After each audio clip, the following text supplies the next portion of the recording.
आज चैप्टर पढ़ेंगे 7 NCERT book का है, क्लास 10th है ना। चैप्टर का नाम है कोऑर्डिनेट ज्योमेट्री। कोऑर्डिनेट ज्योमेट्री होता क्या है ना। तो पहले समझेंगे कि कोऑर्डिनेट ज्योमेट्री कहेंगे किसको। यदि कोऑर्डिनेट ज्योमेट्री दिया हुआ है तो कोऑर्डिनेट मतलब एक्स एक्सिस और वाई एक्सिस। यदि एक्स एक्सिस और वाई एक्सिस के बारे में पढ़ना पड़े तो हम उसको क्या बोलेंगे, कोऑर्डिनेट ज्योमेट्री बोलेंगे। तो एक्स एक्सिस हॉरिजॉन्टल लाइन को बोलेंगे और वर्टिकल लाइन को बोलेंगे वाई एक्सिस। ठीक है, बीच में जो पॉइंट होता है उसको बोलेंगे ऑरिजिन। ऑरिजिन को 0 से डिनोट करते हैं। तो इसी एक्सिस के बारे में पढ़ना है अपने को चैप्टर 7 में। ठीक है ना। तो इसमें क्या क्या पढ़ना है, इसमें यदि 2 पॉइंट दिया है यानी 2 पॉइंट का कोऑर्डिनेट दिया रहेगा है ना। मान लो कोई पॉइंट P है, P का कोऑर्डिनेट दिया हुआ है x1 और y1। इसी कोऑर्डिनेट में एक पॉइंट और है, मान लो Q दिया हुआ है। ठीक है, फिर Q का कोऑर्डिनेट है x2 और y2। ठीक है, Q को इधर मान लेते हैं, Q पॉइंट को है ना, ये आ गया x2 और y2, बीच में कॉमा लगा देगा। कोऑर्डिनेट लिखने के लिए पहले x एक्सिस की वैल्यू लिखते हैं, फिर y एक्सिस की वैल्यू लिखेंगे। ठीक है ना। तो 2 कोऑर्डिनेट अपने पास यदि दिया रहे तो क्या क्या निकाल सकते हैं।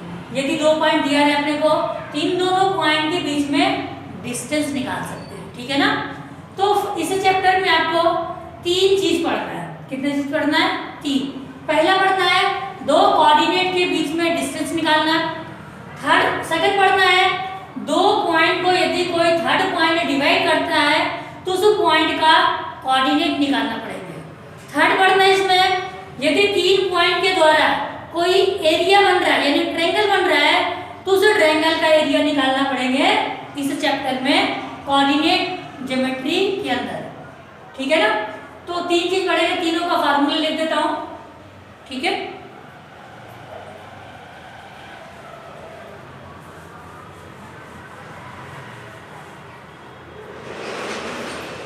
यदि 2 कोऑर्डिनेट दिया रहे और 2 कोऑर्डिनेट के बीच में डिस्टेंस निकालना पड़े तो मान लो फर्स्ट पॉइंट है P का कोऑर्डिनेट हमने बताया x1 और y1 मान लेंगे, Q का कोऑर्डिनेट लिख लेंगे x2 और y2। ठीक है, तो इन दोनों कोऑर्डिनेट के बीच में डिस्टेंस निकालने का फार्मूला होता है square root x2 minus x1 का square plus y2 minus y1 का होल स्क्वायर। कोई स्टूडेंट्स x1 माइनस x2 भी लिख सकता है, दोनों सेम ही आएगा आंसर। ठीक है ना। हमने लिखा है x2 माइनस x1 का whole square plus y2 minus y1 का होल स्क्वायर, ये फर्स्ट फार्मूला है।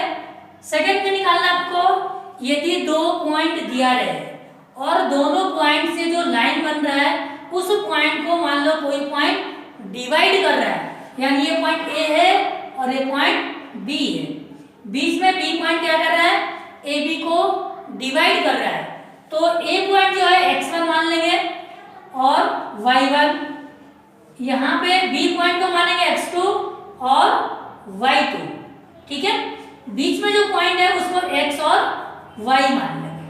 ठीक है ना। ये दोनों जो पॉइंट का A और B को जो पॉइंट डिवाइड कर रहा है P, इसके कोऑर्डिनेट निकालना रहेगा कब, जब इन दोनों का रेशियो दिया रहेगा तब। तो रेशियो जो है वो दिया रहेगा आपको m1 की वैल्यू और m2 की वैल्यू है ना। तो अभी मान लेते हैं जो रेशियो m1 है और m2 है। तो फार्मूला क्या होगा, x निकालने का और y निकालने का। डायरेक्ट इसका फार्मूला आएगा। ये फार्मूला कब यूज करना है, जब 2 कोऑर्डिनेट दिया रहे और इन दोनों का रेशियो दिया रहे तब ये फार्मूला यूज करेंगे। ठीक है, तो x कोऑर्डिनेट निकालने का फार्मूला होता है m1 x2 plus m2 x1 y m1 plus m2। ये x निकालने का फार्मूला हुआ। यदि फार्मूला याद नहीं है तो डायरेक्ट निकाल सकते हो। m1 को क्रॉस इंटू कर दो x2 से और m2 को इंटू कर दो x1 से, दोनों को प्लस करके डिवाइड कर दो। सेम टू सेम y का वैल्यू निकालेंगे, जहां जहां x दिख रहा है वहां पे y लिख देंगे। फार्मूला सेम आएगा।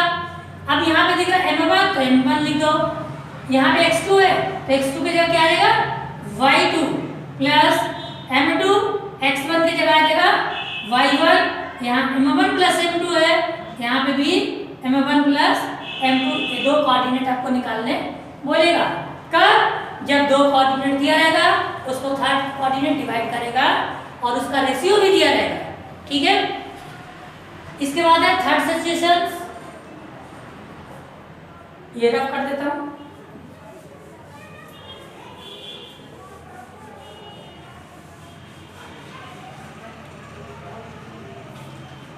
थर्ड चीज निकालना पड़ेगा आपको।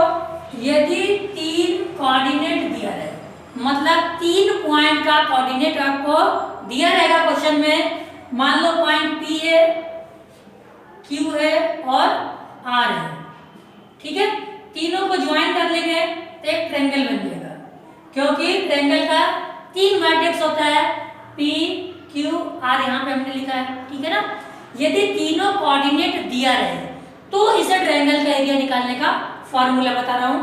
मान लो पॉइंट P को मान ले x1 y1 x2 और y2, यहाँ पे x3 और y3 हमने मान लिया, तो इसका एरिया निकालने का फॉर्मूला होगा, नीचे लिख देता हूं, एरिया ऑफ ट्रायंगल 1/2, बड़ा ब्रैकेट बिगर ब्रैकेट लगाएंगे, पहले लिखेंगे x1, क्या लिखना है x1 ब्रैकेट लगा देंगे, 1 आया x1 आया, उसके बाद लिखेंगे y2 फिर y3, ठीक है ना। ये 1 आया है तो 1 के बाद क्या होता है 2 और 3, प्लस करेंगे, फिर x1 आया है, x1 के बाद क्या आएगा x2, फिर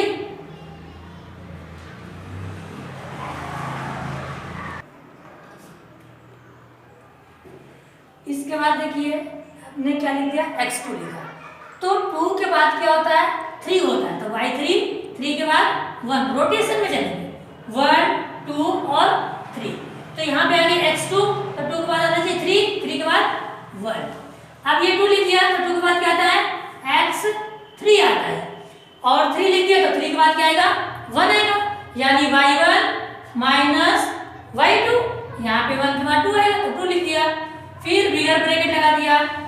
सिंपल मेथड क्या करना है, ब्रैकेट के बाहर x1 x2 और x3 लिख देंगे। इसके बाद यदि 1 लिखा हुआ है तो 1 के बाद नंबर क्या आएगा 2 और 3 आएगा, दोनों के बीच में माइनस लगा देंगे। यहाँ 2 लिखा है तो 2 के बाद क्या आता है 3 और 1 आता है, सेम टू सेम यहाँ पे 3 आएगा तो 3 के बाद क्या आएगा 1 और 1 के बाद 2 आएगा, है ना। ये फॉर्मूला याद करने का इजी ट्रिक है, इस तरह से आप याद कर सकते हो, ठीक है।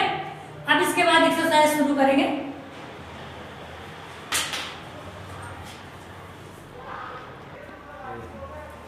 अब देखिए एक्सरसाइज 7.1, तो 7.1 का जो क्वेश्चन है वो क्या लिखा हुआ है, find the distance between the following pair of points. इसमें और आगे दिया हुआ है इसलिए फॉलोइंग दे रखा है, ठीक है ना।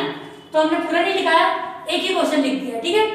तो दो पेयर ऑफ पॉइंट्स, मतलब दो पेयर मतलब दो होता है, तो 2 पॉइंट दिए हुए हैं, ये दोनों पॉइंट के बीच का डिस्टेंस निकालना है। तो डिस्टेंस निकालने के लिए हमने फॉर्मूला बताया था कि पहले 2 पॉइंट ड्रॉ कर लीजिए P और Q।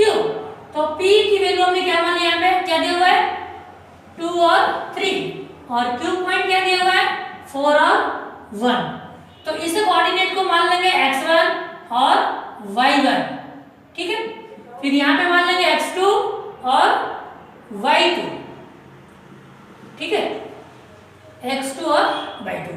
तो फार्मूला हमने निकालना बताया था किसका, डिस्टेंस का।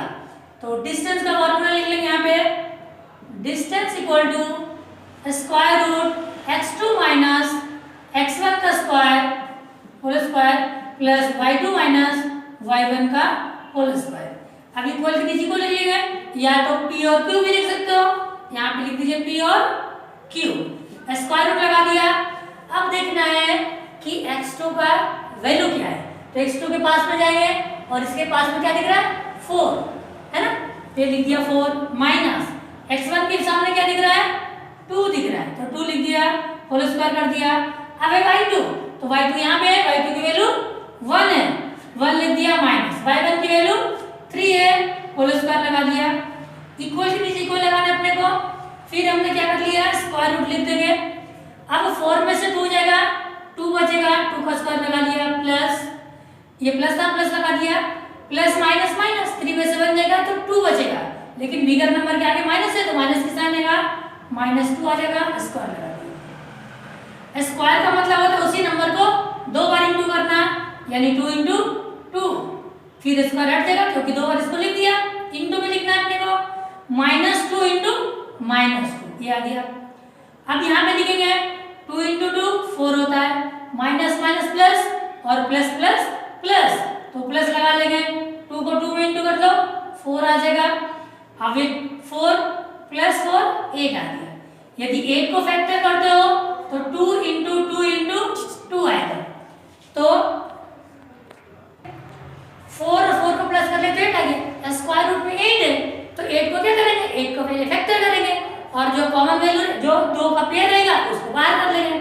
तो रूट को सॉल्व करने का तरीका यही होता है कि दोनों क्या कर लो, एक रूट के अंदर वाले को फैक्टर कर लो। तो 8 का फैक्टर होगा 2 इंटू 2 इंटू, जिसको नहीं आता वो एलसीएम भी निकाल सकते हो, 2 और 2 का पेयर बना लेंगे, यानी 2 का स्क्वायर आ गया। जिस नंबर का रूट के अंदर में स्क्वायर होता है वो रूट से बाहर आ जाता है। तो 2 की पावर में स्क्वायर लगा है तो 2 बाहर आ गया, इसकी पावर में 2 नहीं है तो रूट के अंदर ही रहेगा, और ये क्या गया आंसर आ गया। ठीक है।